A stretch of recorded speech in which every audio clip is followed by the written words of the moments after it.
Hi hello అందరికీ ఈరోజు చిలుకూరి బాలాజీ స్వామి టెంపుల్కి అయితే వెళ్దాము.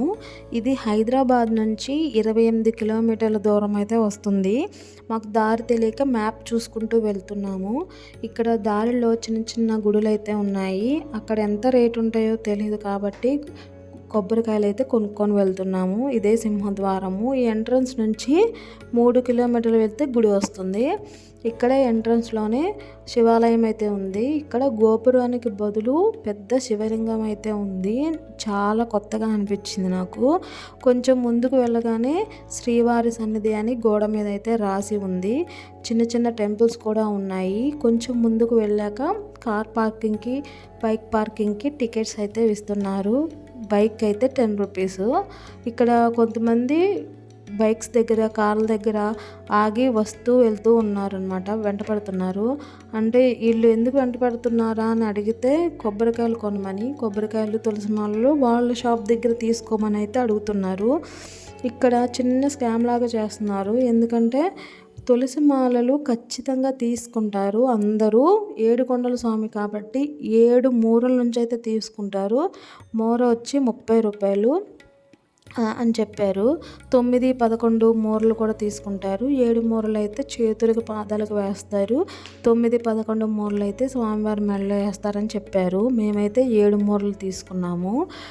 లోపలికి వెళ్ళి చూస్తే 90% తీసుకోలేదు, 10% తీసుకున్నారు. అంటే కొత్త వాళ్ళకి తెలియదు కదా. ఇక్కడ ఎంట్రన్స్లోనే కొబ్బరికాయ అయితే కొట్టాలి. కొంచెం ముందుకు వెళ్ళగానే ఇక్కడ కుంకుమను అద్దం అయితే పెట్టారు. కుంకుమ పెట్టుకొని అందరూ గుడి లోపలికి అయితే వెళ్తున్నారు. అసలు ఈ చిలుకూరి బాలాజీ టెంపుల్ ఎలా వెలిసింది, ఎవరు ప్రతిష్ఠించారైతే ఇప్పుడు తెలుసుకున్నాము. 500 సంవత్సరాల చరిత్ర ఉంది ఈ టెంపుల్కి అయితే. పూర్వం ఒక వ్యక్తి తిరుమలకి కాలినడకన వెళ్తూ ఉండేవాడంట. అతను వయసు పడిపడిన కొద్దీ వెళ్ళలేకపోతున్నానని బాధపడుతుంటే స్వామివారు కళ్ళలో కనపడి, నువ్వు అంత దూరం రానవసరం లేదు, ఇక్కడే ఉన్నాను, ఒక పుట్టలో ఉన్నాను అని చెప్పాడంట. అయితే ఆ వ్యక్తి ఊరివారిని కొంతమంది తీసుకొని పుట్ట దగ్గరికి వెళ్ళి తవ్వుతుండగా గుణపం తగిలి స్వామివారికి రక్తం అయితే వచ్చిందంట. అప్పుడు స్వామివారు ఆ తవ్విన వ్యక్తిలోకి ఆవహించి, నన్ను ఇలా తవ్వనవసరం లేదు, పాలతో పాలాభిషేకం చేస్తే బయటికి వస్తానని చెప్పాడంట. అప్పుడు పాలాభిషేకం చేస్తే బయటకు వచ్చారంట. అప్పుడు ఆ విగ్రహాన్ని ఇక్కడ ప్రతిష్ఠించారు. తర్వాత శ్రీరామదాసు మేనమామలైన అక్కన్న, మాదన్న ఈ టెంపుల్ని అయితే ఇక్కడ కట్టారంట.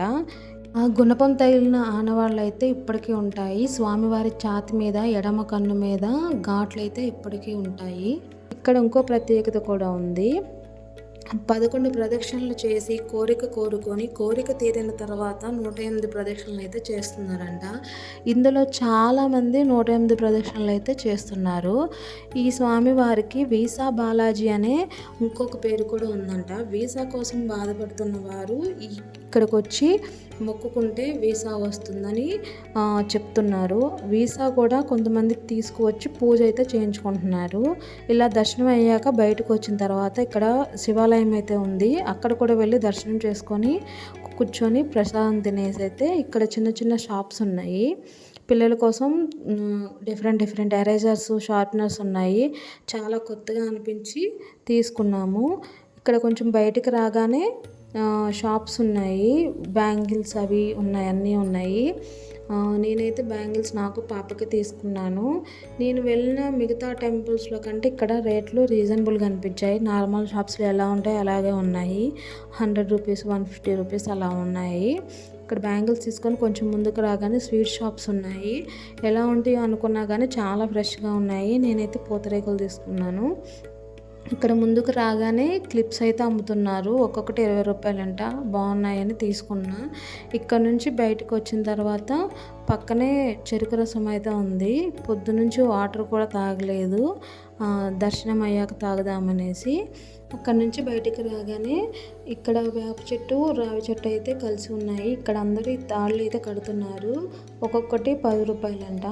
ఈ తాడు తీసుకొని దండం పెట్టుకొని మన కోరికను చెప్పుకొని ఇక్కడ కడితే మన కోరిక అయితే నెరవేరుతుందంట. ఇక్కడ ఎన్ని తాళ్ళు ఉన్నాయో చూడండి. ఎంతమంది నమ్మకంగా కట్టకపోతే ఇన్ని ఉంటాయి చెప్పండి. నా దృష్టిలో దీన్ని ఒక మూఢనమ్మకం చూసే కంటే మనం మనస్ఫూర్తిగా పాజిటివ్ థింకింగ్తో ఏదైనా అనుకొని చేస్తే జరుగుతుందనైతే నేనైతే నమ్ముతాను. ఏదైనా నమ్మకం మీద ఉంటుంది. నెగిటివ్ థింకింగ్తో జరగదు అని చేస్తే ఏదైనా జరగదండి. జరుగుతుందని మనం పదే పదే అనుకోవాలి. ఎప్పుడైనా పాజిటివ్గా ఆలోచిస్తూ ఉంటే ఏదైనా జరుగుతుంది. ఇక్కడ చాలామంది ఇలా అయితే కడుతున్నారు. ఇక్కడ నుంచి బయటకు వచ్చిన తర్వాత చాలా షాప్స్ అయితే ఉన్నాయి. మేమైతే ఆగలేదు. ఇక్కడ నుంచి 3 కిలోమీటర్ల దూరంలో హిమాయత్ నగర్లో అయితే ఈ శివాలయం అయితే ఉంది. ఇక్కడ శివాలయం లోటస్లో ఉన్నట్టుగా ఉంటుంది.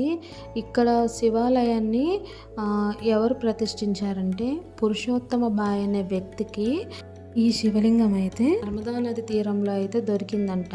అందుకే ఈ స్వామివారిని నర్మదేశ్వర స్వామి అని అయితే పిలుస్తారు. ఇక్కడ మేము మధ్యాహ్నం వెళ్ళాం కాబట్టి గుడి అయితే క్లోజ్ చేసి ఉంది.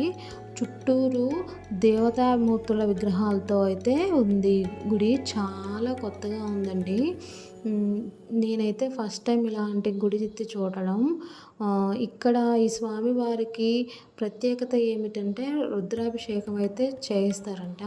మనం ఏదైనా కోరిక కోరుకొని రుద్రాభిషేకం చేస్తే కోరిక తప్పకుండా నెరవేరుతుందంట. అలాగే ఈ స్వామివారికి శివుని విగ్రహానికి ఉన్నట్లుగా ఈ శివలింగం పైన నాభి, బొట్టు, త్రినేత్రం, రుద్రమాలలు ఉన్న ఆనవాళ్ళు అయితే ఉంటాయంట. మీరు కూడా దర్శనం చేసేసుకోండి.